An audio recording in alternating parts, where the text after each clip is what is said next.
Hi, I'm Carole Robinson. Welcome to this edition of County Happenings, where we find out what's happening in the county with our county mayor, Roger Sanderson. How are you today? I'm doing better than I deserve. 2015's here.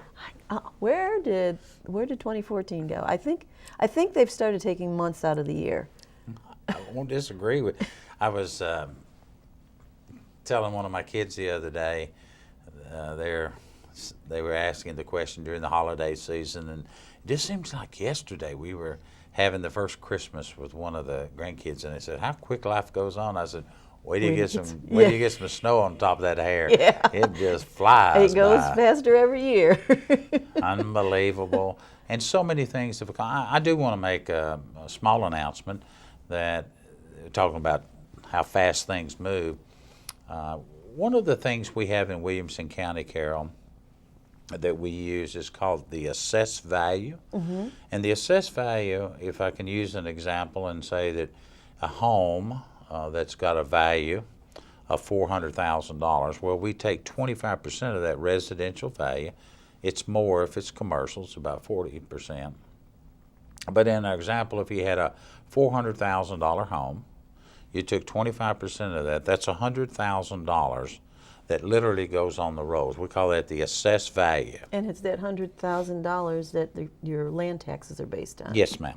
Mm-hmm. But the assessed value is what your property is assessed at. What you pay your taxes on is that 25% value. Mm-hmm. At the end of the year of 2014, just a couple of weeks ago, we have grown to the point where $9 billion worth of assessed value in Williamson County. Now, that's incredible. last summer, we had this same conversation, and we were approximately $8.3 to $8.4 billion. Now, to put that in perspective, I mean, we're at $9 billion worth of assessed values on a countywide basis. You can break them down to cities, unincorporated area, you name it, we can break it down. You've got your major counties, Shelby County, Memphis, Davidson County, Nashville, Knox County, Hamilton County, Chattanooga. We're still trying to determine where we fit out of the 95 counties, but I think we know we're not in the top 4, but we're knocking on the door probably of Hamilton County. Next June we will be. Well, and Hamilton County had automobile manufacturer that located there about 2 years ago. Yeah, Volkswagen. And so that really helped their values. But our growth in residential, our growth in commercial, we have less in lieu of tax locations like TVA.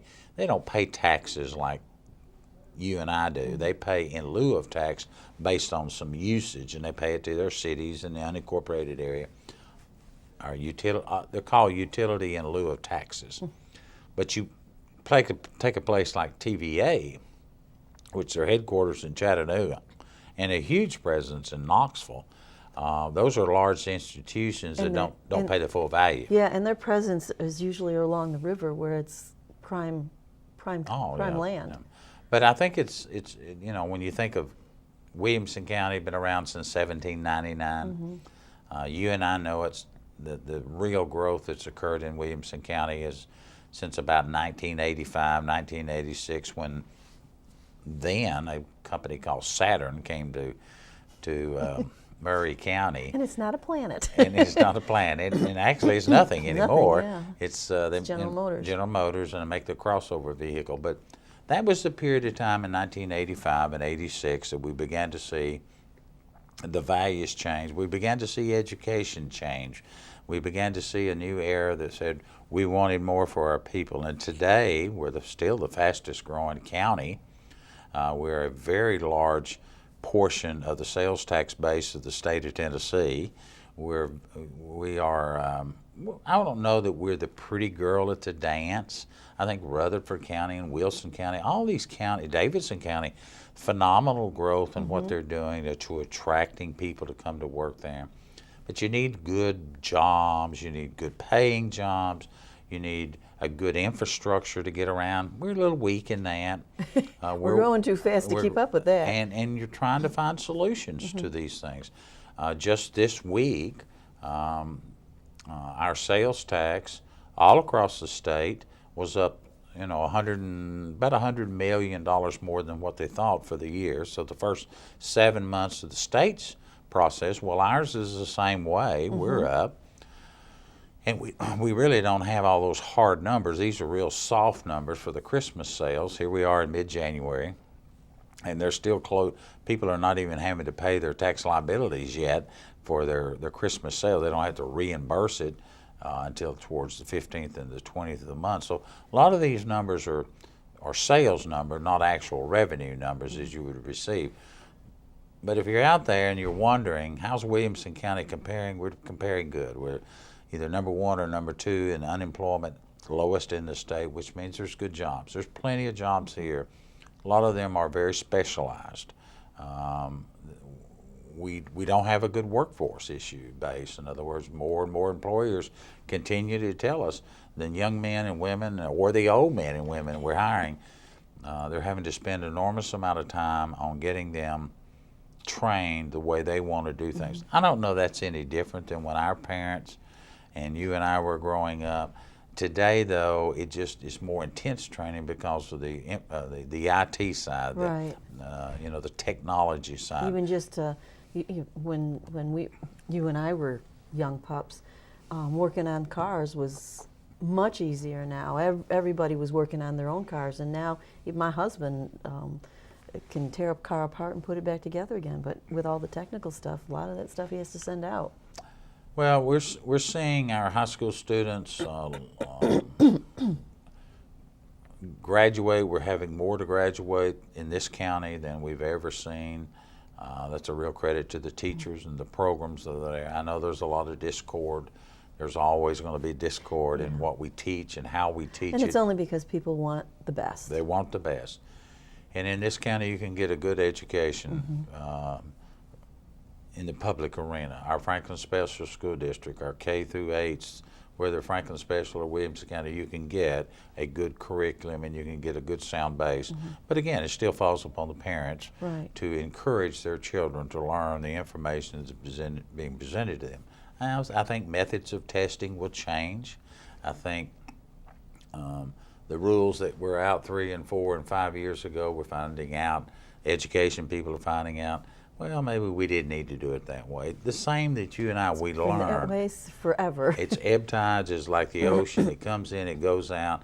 Some things hang around for a very, very long time. We know, no question about it. You need good reading practices when you're a little bitty baby. We're finding out more about music now. We know that when children, even before they're born, that music is very relaxing. Yeah. And we're finding out now that children with the visual arts, it's much more in depth. Now the physical side, more and more emphasis is probably taken away, which it shouldn't be because we're becoming a nation more of obesity. Our children are much larger. They're not as active as they need to be. But we're seeing more and more of the next generation moms trying to incorporate that in there. Yeah, we see the things happen and then we find solutions. You can't find solutions if there's not a problem. That's a good point. And we're going to continue to see that. This year's budget, we're right in the heart of it, getting started, Carole. In the month of January and February, we'll start putting guidelines together. We'll start pulling a lot of these numbers externally from different departments to see what we can afford to keep our taxes low so that we can build schools. Right now, we've got a couple of schools being built in Nolensville. We've been put on notice that the Scales, Brentwood area over there, we're seeing many of the old traditional neighborhoods that have been there 25 and 35 years. We're moving out, and the next generation is moving in, and they're bringing in those small children. They're remodeling those homes. They're fixing those homes because they're large lots, big trees. So, this whole evolution just continues to change and will continue to change along with all the new growth. I think the latest figure I saw recently that 48% of the people living in Williamson County, Weren't here 5 years ago. they weren't even born in this state. Weren't even born in the. Oh my gosh. And so, you know, diversity is here now. Our number one state moving in is California. Used to be the northern part, now it's the West Coast. People find out about it. It's certainly movies, TV's out there. The music industry is highlighted here in the Middle Tennessee area. And it's not only, and it's all kinds of music, not just country. No, that's like correct. Like was once affiliated. I know Hollywood is moving here. Yes, the filming industry is. We have, we just have a very desirable place for people to live. Then you have good public schools. That's another reason they want to settle here. The downside, Things to do. Things to do, many activities. The downside, our land values are higher than some of the surrounding counties. Part of that is because by design, and it's called supply and demand, and the way our zoning, our land uses are laid out. Most of our growth occurs in our city limits. The unincorporated area of our county is pretty steady. Yeah. Yeah, was it 60% of the county is still rural? Yes. Which is, for the people that spend most of their time in the cities and They don't in this realize area, it. they don't realize that there's still a lot of land out there, but please don't buy it. Well, you know, I think all of us, I'm very pro-business. I've always believed that you have a community that has good paying jobs for people to come and work in, that some of the other issues will go away. I mean, it's this, you have to admit, this is probably one of the most generous counties that you'll see around the nation. Somebody's in trouble, the community is right there stepping up. I'm sure that's true in a lot of our other communities. I was raised in, I've said it several times on this show, in upper East Tennessee, in the East Tennessee area. And, you know, your neighbors get out on hard luck. It wasn't anything for mom to cook an extra meal, and, you know, you took care of your neighbors. And we still have that a great deal here in Williamson County. Yeah, there's still, even though there's a lot of people fresh moving in, it's a really community-based county. Yes. Yeah, it's got a lot of things. We've got some stuff going on in the western part of the county. The soccer field over there, Gail Weber, he started the soccer program, and in Fairview started with the recreation soccer, and then moved into, brought soccer to the high school, the girls soccer to the high school, and now we're renaming the field for People them. in Franklin, Brentwood, maybe not have heard of Gail Weber. Yeah. Recently at the county commission meeting, him and his wife came down. He's the Jimmy Burchett of that side of town. Yeah, he is. Jimmy's household word here in the Franklin area, and Gary Slater and some of these guys that have helped develop Jose in soccer. But Mr. Weber over in the Fairview area, he loves soccer. Oh my gosh! Yeah, and he's taken a many young girl and built that passion in her, and boys too. Yeah. He started off with all the youngsters, worked with them, and then moved up. He concentrated on the girls for quite a while, because I think one of the reasons his daughter was interested in it, and then moved on to helping the boys too. Yeah, he's pretty amazing. Ricky Jones, and I guess a couple of months back, called about getting one of the soccer fields named after him, and boy, that was appropriate. Mr. Weber, I don't know a great deal about him, but I've known his name and what influence he's had in the Fairview area. So, yes, recently we've just identified one of the fields over there, and there'll be a plaque going up and a naming and acknowledging his hard work for the Fairview community. I remember years ago when the soccer program was just getting started, he'd be out there with his mower, mowing the soccer field so the kids could play. He was a dedicated man. But our community, even though we're growing, even though we've had these high values, we still recognize those many men and women in our communities, throughout our communities, have had an influence on this county to make it what it is today.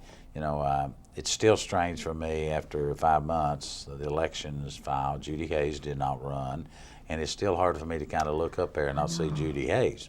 Yeah, yeah. She's one of those ladies from Burwood. That's where she's from. That's where she was raised. She was a school teacher, but she represented all of this county. It didn't matter. She was all over, and she had her finger in everything that went on in this county, and still, well, she still does to a point. But I think she's kind of enjoying being a little bit free time now. Another lady that we think of, and we have a show. We recognize a lot of these people. Is Mary Mills. You know, she's been off the commission now for about, well, one good term, maybe two, and she's approaching, and I still see her. In fact, I talked to her here recently. She called to ask for about something, but she's one of those icons, one of those people that are in your community that's had a difference and made a difference, and a good difference for the community. And not always has her particular area, her district, benefited from it, but she knew what was good for this county was going to be good for hers. And so she served and still serves on the Williamson Medical Center Hospital Board. And she's always represented and championed the cause for the working man and woman, I promise you. Yes, she is. She sits in those meetings, and she will oftentimes take you out of the clouds and bring you back down. And her teacher comes out in her. her teacher does come out in her. And we need men and women, and there are so many from Brentwood to Burwood and Fairview down to College Grove that have made a difference to make this community what it is today. Yeah. Now, and as the communities grow, there's some outreach that's needed, and you're entering in some interlocal agreements. You've kind of formed an agreement type. Well, let's take one as an example, and I'm sure everyone will remember their Tennessee history that they had while they were in school. But your sheriff in the county, every county, 95 counties, every county has a sheriff. It's the oldest, probably most understood elected position. Everybody knows what a sheriff does. He's over the law enforcement and the public safety and the jails and the prisoners in that community. But as cities began to form 100 years ago, or longer in some cases, the city said through ordinances that, you know, this is our little turf, and we want to have our city, and we want to have our own rules and regulations, and with that we'll have more policemen or more firemen, and we want this, and maybe the unincorporated area doesn't do that.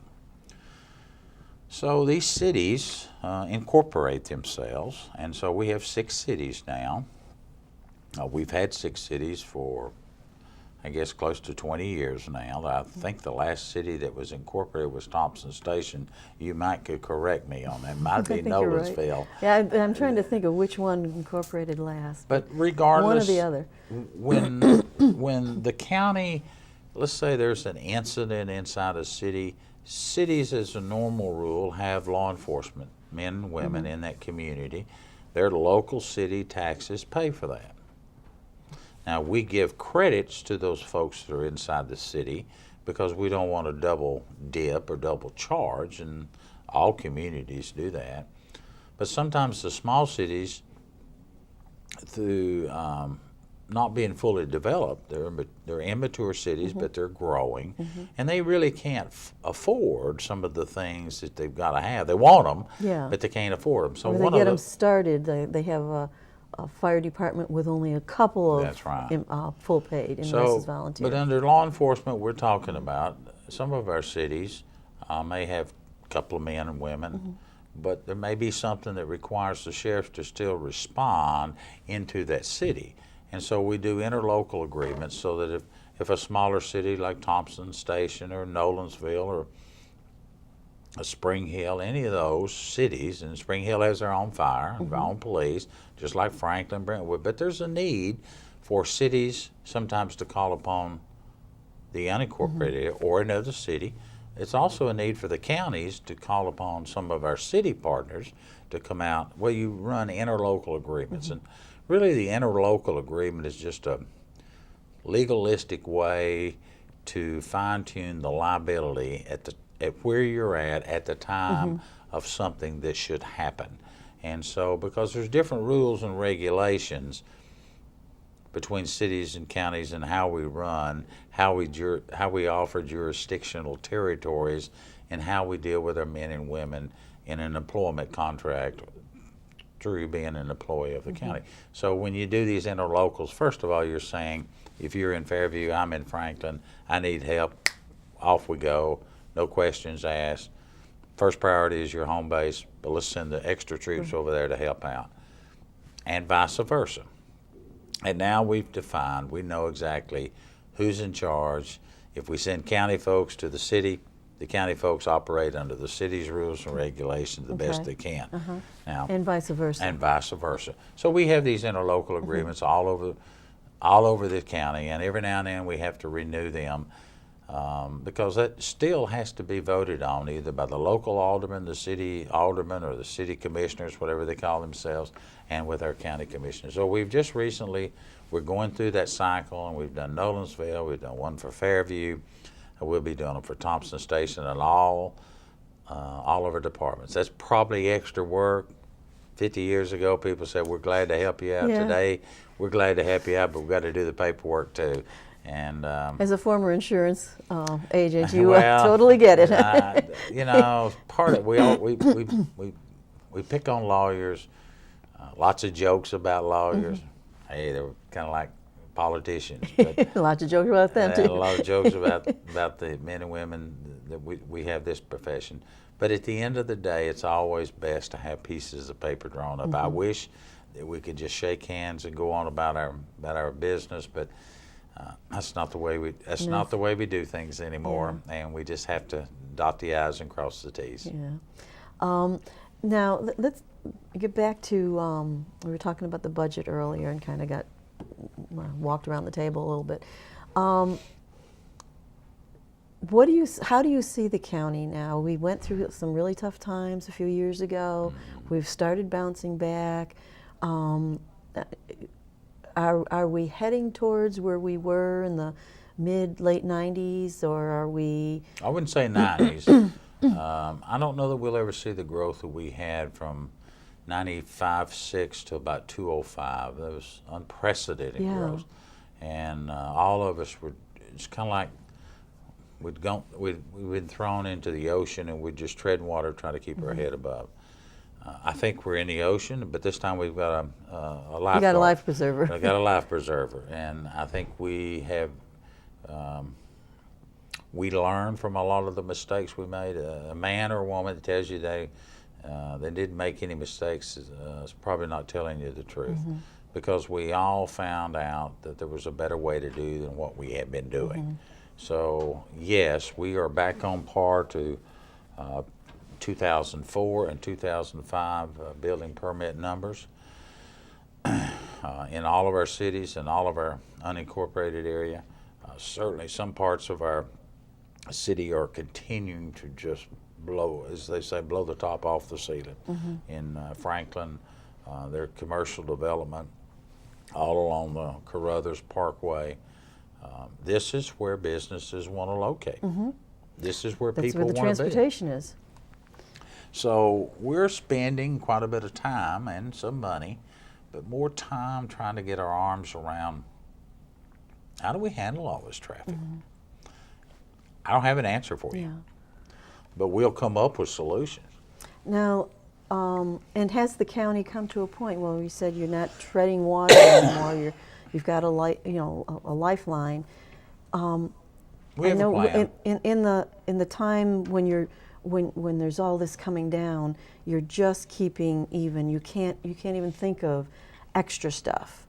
Are there any extra things that now the county's looking at that we'd like to do, we'd like not to have to do anymore, that kind of stuff? Well, I think yes and no. Because we're growing, and I can use a basic, go back to the sheriff's department. As our population grows, there's a standard for how many men, law enforcement, that you should provide for so many citizens. There's just this standard out there. So as our community grows, we try to add law enforcement. Well, that costs money. It's not just an individual, it's the vehicle, it's all the gear, the technology, equipment, yeah, technology, training. all that. Well, we're also seeing our court system grow. As our population's grown, you were around when we did the new judicial center across from Puckett's downtown. That was done in 2002, 2004. We've not added any more courtrooms. We've not added any more new judges. Now, we added a new judge over on the juvenile side. Right. So that Which at one time didn't even have a judge. which we didn't even have a judge, that's correct. We're seeing a huge growth, continued growth of school children. Well, not all children are perfect little angels, and some of them get in trouble and they have to go before. And that happens too when you get a lot of people in an area. Sure. There's friction, you live out in the middle of nowhere like I do, and there's nobody to do battle with, but you get a neighbor that's playing music too loud or whatever. There's things that make people angry. Our new jail is now 25 years old. Wow. And we built it in I remember when they said it. We built that in the end of the 80s. It's still got the same number of beds in it. We've reconfigured it. We've tweaked it a little. So this whole law enforcement community is changing. Animal control area. We built a new place, an animal control. We've never added another room onto it. We've reconfigured some. We've changed how we think we need it. We're looking at that. Our public safety fire stations, we've got 2 under construction right now trying to deal and address with our fire protection, our ambulance protection for our unincorporated areas. Again, these interlocal agreements will help us out so we don't have to build as many. So yes, there's lots of things. And of course, And these are things you can do now because you're not treading water. they are. Our technology that was here today, I came in office in 2002. The computers we bought then, I guess they're all gone. That's how quick it changes. Yeah. When I came here, well, they we were didn't gone probably 10 years ago. Well, We just probably. didn't know it. we didn't have iPhones back in then, and certainly didn't have iPads. So, we could sit here and talk all day of all the changes that are coming. As we started the show talking about our assessed values, as those increase, that gives us more dollars to spend. But we do have debt obligations, paying off schools. Everybody hates debt, but I don't know how to provide schools and the things we need As fast as you need them. as fast as you need them. So I think we have managed them.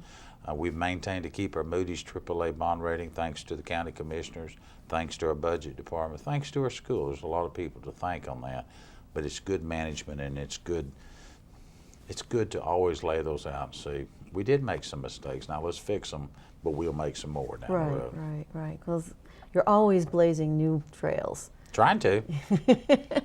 Well, thank you for watching. Thank you for being here, and thank you for watching us on County Happenings, and we'll see you next month.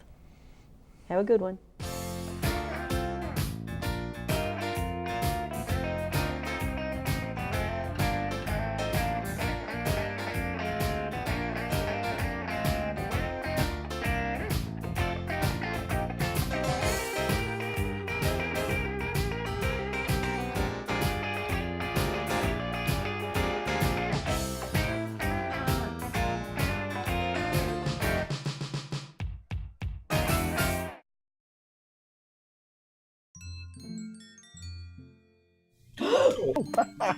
Sorry about that. I'm here to help. You are? Absolutely. Your bank account information needs to be updated to be sure that it's not compromised. Compromised? How? I need your password, and I need it now. My password. My bank has my password.